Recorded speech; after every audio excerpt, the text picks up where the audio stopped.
All right, so it's 14-0 Miami at halftime. I'm infuriated. I'm confused. Like what happened to the offense? Like I get it that Ohio State has been, not great at recruiting and developing offensive linemen, but to see them guys like Luke Montgomery and Carson Hisman and all these other guys that have been here for well over 3 years, if not more, that are starting, are just so weak at the line of attack. And I get that Miami's defensive line is one of the best, but you gotta be able to hold for at least a few seconds.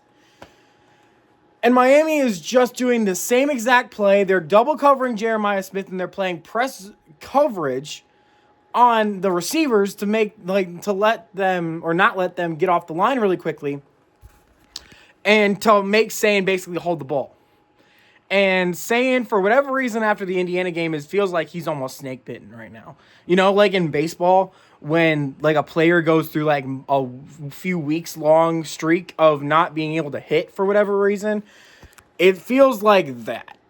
And he looks confused. He looks like he's overcomplicating things, and he looks like he's second guessing himself. And credit to the Miami defense, who are clearly know that. And now when Sayin has the one read plays, aka the screen pass, Miami takes advantage and takes it back for 6 points. And that's how we get to 14-0. So I get it's only 14-0, but to me right now it feels like it's 28-0.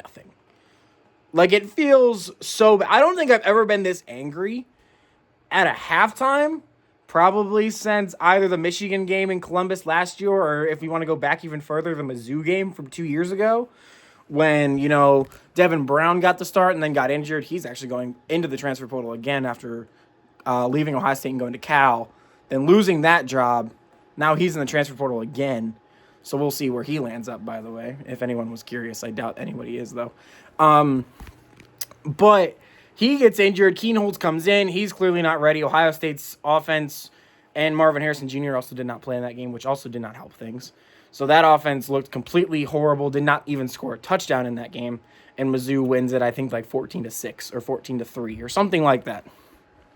And I don't get it.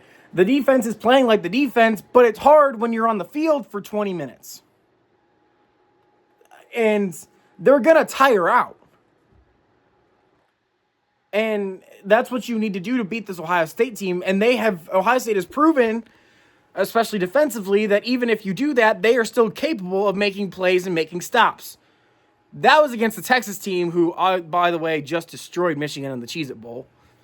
And against the Texas team that Arch Manning was not very good and was a quarterback that was clearly not ready to start in week 1.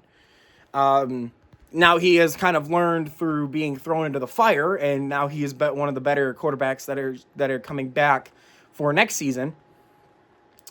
But Ohio State, when they played Texas, Arch Manning was not that. He was nowhere close to being that. And it felt like Ohio State was kind of just expecting the same thing that they had in the Texas game. And Carson Beck is not Arch Manning. Carson Beck, we give a lot of crap to Carson Beck. And because of, his turnover habits and, some things that happen off the field that he, in his personal life that happen that are kind of funny. We make a lot of fun of Carson Beck, but the one thing you have to give to him is he is experienced. We forget that he went to Georgia, and if not for his injury last year against Texas in the SEC championship game, probably beats Notre Dame and probably goes to the national championship and faces Ohio State, where they probably lose, but still they get there versus losing to Notre Dame in their first game of the playoff.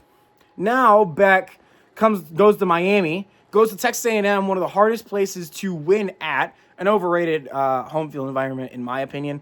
But regardless, he goes to A&M in their first ever college football playoff game for both teams. And and wins in a very, very windy day in an environment that was not, suitable for the passing game or the kicking game. Not really, it was in a phone booth, and Miami was throwing punches with Texas A&M, and they came out and won. And now Ohio State kind of felt like they've always been really, really bad, especially this season, on opening drives. And I think a lot of Ohio State fans, and kind of crept into me too, a lot of Ohio State fans were expecting this team to kind of turn it up for the playoffs, where it looks like Ohio State is just kind of crawling. Like this past month, Ohio State was getting ready for A&M and Miami. And maybe Ohio State was expecting A&M to win it, and they kind of prepared more for A&M than they did Miami. If that's true, that's bad coaching. And, some changes might need to be made from that. Not calling for Ryan Day's head or anything by any means. I know some people are already calling for Ryan Day's job. It's 14-0. Ohio State, while this is being one of the more frustrating halves we've seen out of that Ohio State team, a Ryan Day Ohio State team especially, in a long, long time, this is still a two-score game, and Ohio State gets the ball at half. So Ohio State, even though they did find something in the last drive, and maybe that was some type of Miami, let's play back and not give up a touchdown here. Maybe there was some of that. But I'm really, really hoping that Ryan Day is in that locker room right now screaming at that entire offense. Jeremiah Smith was clearly frustrated on the sideline. Sayin looks confused. They finally got Tate involved in the offense on the last drive of the first half. Need to see more of him. Brandon Inniss had a really good catch, but Miami also should have gotten called on the unnecessary roughness. The guy basically tackles Brandon Inniss after he drops the ball. Whistles are being blown, and he basically picks him up and German suplexes him. And no call. I'm pretty sure these are SEC officials too. And they are known for being horrible, by the way.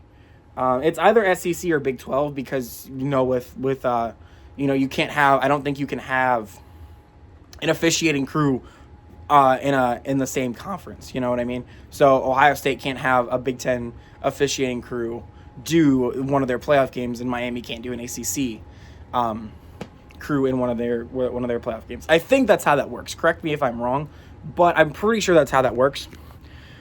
And it's so frustrating to see this, and Sayin's got to do a lot better at reading the Miami defense. This offensive line has to block because they are just sending blitz after blitz after blitz. So yes, Ryan Day and Ohio State and the receivers need to make adjustments. Max Clare needs to get involved. He was open before the pick six, by the way. Max Clare was open. It was a tight end seam route. He was open right in the end zone as a cover two. They split the high safeties. He was right there wide open. Because Miami is bringing their linebackers, there's nobody in the middle of the field. Sayin just missed him. He takes a sack. Ohio State throws a screenplay, and Miami takes it back for a pick six the very next play. So that right there flipped this entire first half. Ohio State was gaining a lot of momentum. Jeremiah Smith had a really, really big pass right after Miami scores. The first play, Sayin airs it out to Jeremiah Smith. Smith hits it, and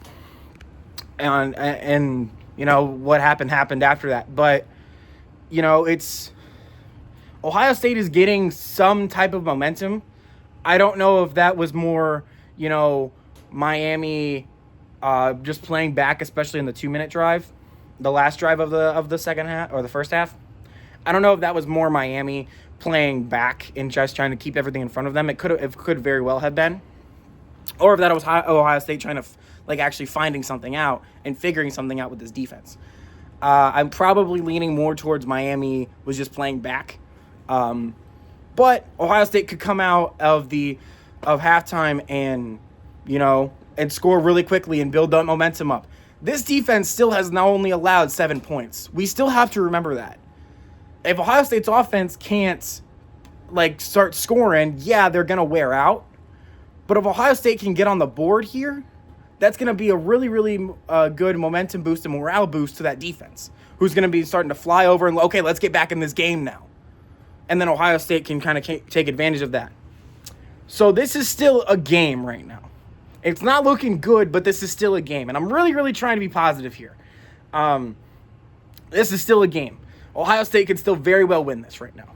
And if they do win this, wow, that's a really, really good test of their resiliency and, their attitude towards this game. Because Ohio State can really just roll over and die in the second half. Hopefully they don't, because this is a college football playoff game.